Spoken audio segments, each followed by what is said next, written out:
TGPSC group 1 prelims ఫలితాలు విడుదలయ్యాయి. Mains కు క్వాలిఫై అయిన అభ్యర్థుల హాల్ టికెట్ల నెంబర్లను టీజీపీఎస్సీ వెల్లడించింది. తుది కీతో పాటు ప్రిలిమ్స్ ఫలితాలను అధికారిక వెబ్సైట్లో అందుబాటులో ఉంచారు.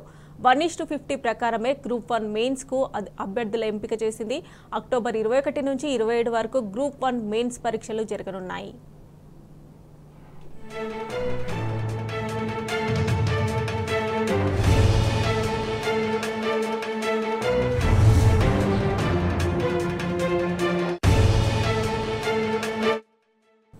టీజీపీఎస్సీ గ్రూప్ 1 ప్రిలిమ్స్ ఫలితాలు విడుదలయ్యాయి.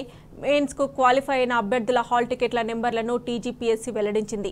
తుది కీతో పాటు ప్రిలిమ్స్ ఫలితాలను అధికారిక వెబ్సైట్లో అందుబాటులో ఉంచారు. 1:50 ప్రకారమే గ్రూప్ 1 మెయిన్స్ కు అభ్యర్థుల ఎంపిక చేసింది. అక్టోబర్ 21 నుంచి 27 వరకు గ్రూప్ 1 మెయిన్స్ పరీక్షలు జరగనున్నాయి.